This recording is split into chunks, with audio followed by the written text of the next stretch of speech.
కథ చెప్పి నేను ఇంటర్వ్యూ తప్పకుండా బికాజ్ డెఫినెట్ గా చెప్పాలి కదా. ఒక పెద్ద అడవి ఉంది, ఆ అడవిలో ఒక ముసలి తోడేలు ఉంది. ఆ ముసలి తోడేలుకి వేటాడే ఓపిక కొంచెం నశించి తన ఉనికిని కాపాడుకోవడం కోసం ఆ ముసలి తోడేలు తన ఆహారాన్ని తనకి తెచ్చిపెట్టడం కోసం ఒక గుంటనక్క సహాయం కోరింది. ఆ గుంటనక్క దీనికి హెల్ప్.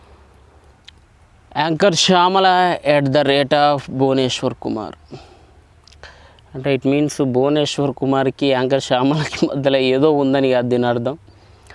వాళ్ళిద్దరు చూడడానికి ఒకేలా ఉంటారు, మీరు గమనించిరో లేదో చూడండి. బౌలింగ్ చేసేటప్పుడు భువనేశ్వర్ని చూస్తా అంటే నాకు యాంకర్ శ్యామల గుర్తొచ్చిద్ది, తర్వాత యాంకర్ శ్యామలని చూస్తూ ఉంటే నాకు భువనేశ్వర్ కుమార్ గుర్తొస్తాడు.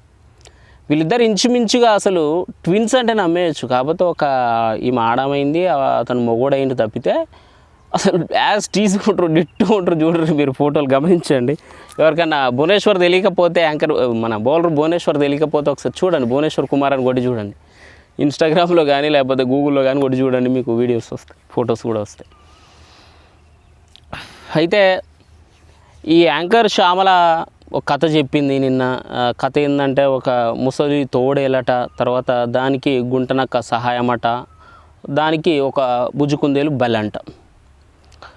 షార్ట్కట్లో చెప్తాను ఈ కథ, అందరూ ఆల్మోస్ట్ చూసే ఉంటారు, బట్ చూడని వాళ్ళ కోసం ఒక షార్ట్కట్లో చెప్పడానికి ట్రై చేస్తా సింపుల్గా.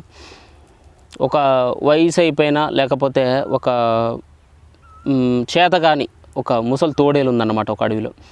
దాని ఉనికిని కాపాడుకోవడానికి లేకపోతే అది బతకడానికి, అది సర్వైవ్ అవ్వడానికి దానికి ఆహారం కావాలి అడవిలో. బట్ దానికి స్వతహాగా వేటాడేంత శక్తి లేకపోవడం వల్ల ఒక గుంటనక్క సహాయం తీసుకుంది. ఆ గుంటనక్కకు మనస్ఫూర్తిగా సహాయం చేయాలని లేదు దానికి, తోడేలుకి. అయినప్పటికీ ఎందుకు చేస్తుందంటే నేను సహాయం చేయకపోతే ఎక్కడ నా మీద పడి తినేస్తుందో అన్న భయంతో అది ఏం చేసింది, సరే నేను నీకు సహాయం చేస్తా అని చెప్పి దానికోసం అడవంతా వెతికి వెతికి వెతికి వెతికి వెతికి జంతువులన్నీ దాని దగ్గరికి తెచ్చి దానికి బలిద్దామని ట్రై చేసింది. అయితే తెలివైన జంతువులు కొన్ని వినలేదట, తెలివి తక్కువ జంతువులు కొన్ని విన్నాయట. అందులో బుజ్జుకుందేలు బుట్టలో పడ్డదన్నమాట, గుంటనక్క బుట్టలో పడిపోయి తోడేలు దగ్గరికి తీసుకురాగానే తోడేలును ఈ గుంటనక్క రెండు కలిసి కుందేలుకి ఏం చెప్పిందంటే, నువ్వు మాతో ఉండు, నువ్వు అడవిలో ఉంటే నీకేమవుతుంది, మాతో ఉంటే నీ దేశం మార్చేస్తాం, నీ జీవితాన్ని చేంజ్ చేసేస్తాం, మాతో ఉంటే నీకు రాజా బతికిస్తాం మేము అని చెప్పేసి మాయమాటలు చెప్పినట. నెక్స్ట్ డేనే ఈ ముసలి తోడేలు ఏం చేసింది, ఆ కుందేలు మీద పడిపోయి చెవులు కొరికేసి తినేసింది. ఏమంటే కుందేలు లబో దిబో అనుకుంటూ ఉరుక్కుంటా వాము అయ్యో అనుకుంటూ పోతా అంటే గుంటనక్క అడ్డం తిరిగి ఆపి ఏంది ఎందుకు ఉరుకుతాను అంటే, మీరు ఏం చెప్పి నన్ను నా జీవితాన్ని మార్చేస్తాను, నన్ను బాగా చూసుకుంటాను అని చెప్పి నా చెవులు కొరికేసి తింటారు అని చెప్పి కుందేలు అడిగిందట. అడిగంగానే అప్పుడు గుంటనక్క చెప్పిందట, నీకు ఒక పెద్ద బంగారు కిరీటం తీసుకొస్తాను, అయితే ఆ కిరీటాన్ని నీ తలలో పెట్టాలంటే నీ చెవులు అడ్డం వస్తాయి, అందుకే నీ చెవులు గతిరించిన ముందని చెప్పి అనేదట. ఓహో అందుకా అని చెప్పేసి మళ్ళీ తోడేలు దగ్గర పోయిందట కుందేలు. పోగానే ఈసారి ఏం చేసింది, తోకం తిన్నది. నెక్స్ట్ డే అమ్మ బాబాయ్ వీళ్ళు నన్ను చావకూడదానికి తీసుకొచ్చారని చెప్పి మళ్ళీ ఉరుకుతుంటే మళ్ళీ గుంటనక్క అడ్డుపడి ఎందుకు పారిపోతాను అంటే, నిన్ను అది చేసిరు ఇవాళ ఇది చేసిరు నన్ను చంపేస్తారు మీరు అంటే, లేదు లేదు లేదు నీకోసం ఒక బంగారు సింహాసనం తీసుకొస్తాను, దాని మీద నేను కూర్చోబెట్టాలి కదా, కూర్చోబెట్టాలని తోక అడ్డు అవుతుంది, అందుకే తోకను కత్తిరించాను అని చెప్పి అన్నదట. అనగానే ఇది తేడా ఉందనుకుంటేనే పోయిందట. నెక్స్ట్ డే డైరెక్ట్గా తల తోక అన్నీ అయిపోయినాయి కాబట్టి డైరెక్ట్ పీకే పట్టినాయి అనమాట. పీక బట్టి కుందేలు చంపేసి ఈ ఆహారాన్ని మొత్తం పీసులు కొట్టుకొని రాపో, మనం కూర వండుకొని తిందాం, ఇద్దరం చెరసగా ముక్కలు తిందాం అని చెప్పి ఎవరికి వినేగర్ ఫోన్ చేస్తాను, ఎవరికి గుంటనక్కకి తోడేలు ఇచ్చిందనమాట.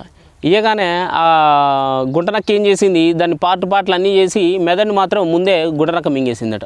మింగేసి తోడేల దగ్గర తీసుకురాగానే అదేంది మన ఇద్దరమే తిందాం అని చెప్పిన కదా, ముక్కలన్నీ తీసుకురాలే, మెదడేందుకు తినేసినావు అని చెప్పి గుంటనక్కని అడిగిందట. అడగగానే గుంటనక్క అన్నదట, దానికి మెదడే ఉండుంటే బుర్రే ఉండుంటే మన దగ్గరికి ఎందుకు వస్తుంది, మన మాటలు ఎందుకు నమ్మిద్దని చెప్పి రెండు నవ్వుకున్నాయి అని చెప్పి శ్యామల గారు చెప్పారు. బావు ఫ్యాంటాస్టిక్. అయితే ఇక నాకు కూర అనుకుంటే అవి ముక్కలు ఎందుకు గతిరిస్తాయి, ఏ పార్టీ కాపాటే కాలు చేతులు లాగేసి తింటాయి కదా గుంటనక్క కుందేలు. కుందేలు ఎట్లా తింటుంది గుంటనక్క, లేకపోతే తోడేలు కూడా ముక్కలు గతిరించుకొని బుర్ర ఏడబోయింది, దానికి ఏడబోయింది అని అడిగితే ఎక్కడన్నా ఏమన్నా ఉందా ఇది? కలంగారు కలలు కనమన్నారు, కథలు కాదురా. తోడేలును గుంటనక్క కుందేలు పట్టుకునేరా, పలగజీరి తింటాయా లేకపోతే నువ్వు ముక్కలు కోసుకొని రాపో, దాంట్లో మెదడు ముక్క ఏడబోయింది, దాని గుంగ ఏడబోయింది అని చెప్పి అడుగుతారు. ఏమన్నా ఉందా ఇది? సరే, అయినప్పటికి కూడా యాంకర్ శ్యామల గారు ఈ జనానికి, సొసైటీకి ఏదో చెప్పాలనుకున్నారు.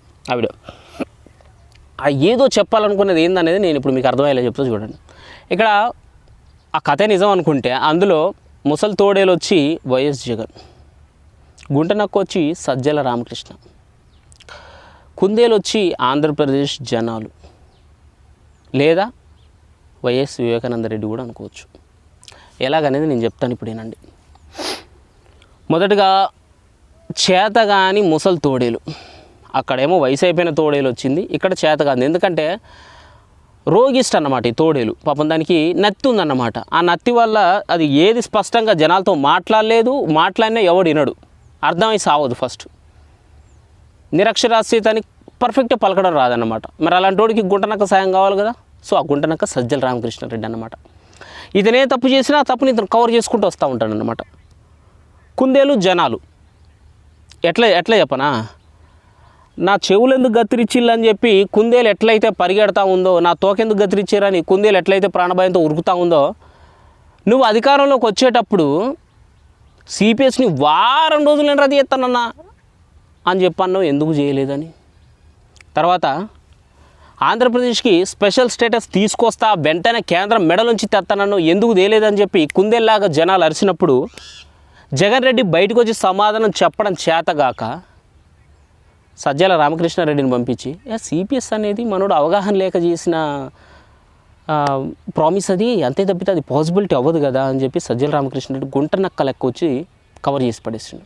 అదాప్రా నువ్వు ఆపే, కంప్లీట్గా ఆపే, అట్లా వచ్చి కవర్ చేసిండు. తర్వాత మద్యపాన సంపూర్ణంగా నిషేధిస్తామన్నాడు. తర్వాత పోలవరాన్ని పూర్తి చేస్తామన్నారు. 2021 నాటికే అన్నారు. జనాలు అడిగితే సమాధానం లేదు, లవడా లేదు జగన్ రెడ్డి నుంచి. దాన్ని సజ్జల రామకృష్ణారెడ్డి గుంటనక్క లెక్క కవర్ చేసుకుంటూ వస్తూ ఉంటాడనమాట. సో ఈ కథ అనేది వీళ్ళకు బాగా సెట్ అయింది. ఇదే కథని ఇంకొక వేళ కూడా తీసుకెళ్ళొచ్చు. సేమ్ అదే ముసలి తోడేలు చేతగాని నత్తి జగన్ రెడ్డి అయితే, గుంటనక్క ఎవరు తెలుసా? వైఎస్ అవినాష్ రెడ్డి. కుందేలు వైఎస్ వివేకానంద రెడ్డి.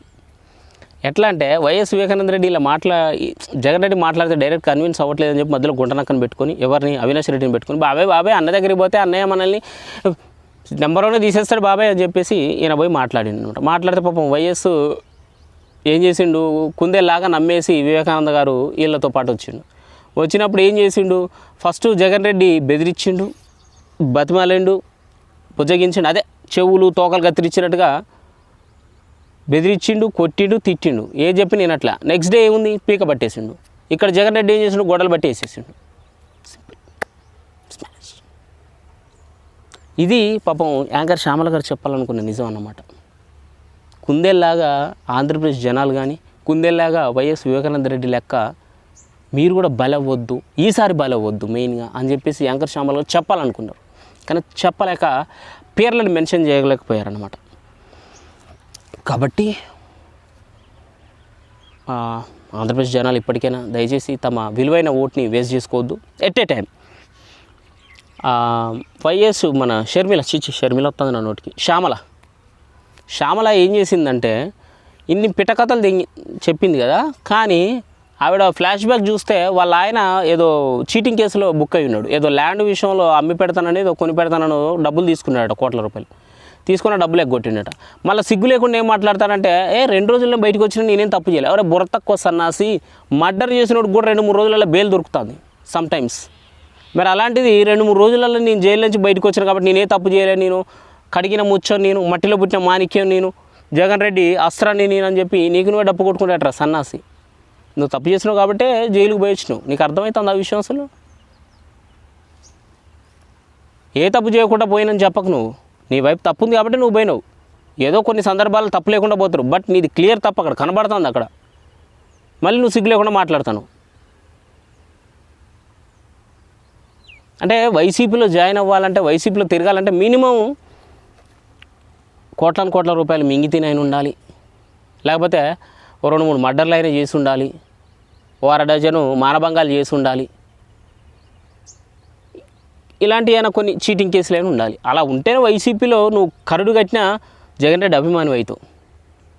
జగన్ రెడ్డి రాజకీయ వారసుడు అవుతావు. లేదనుకో నువ్వు ఎక్కువ కాలం ఉండలేవు అందులో. అంటే జనాల్ని సగం గుడిపించి ఉంటేనే వాడికి వైసీపీలో చోటు దక్కుద్ది అన్నమాట ఈ లెక్కన.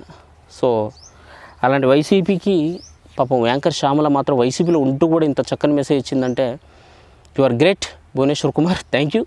జై హింద్.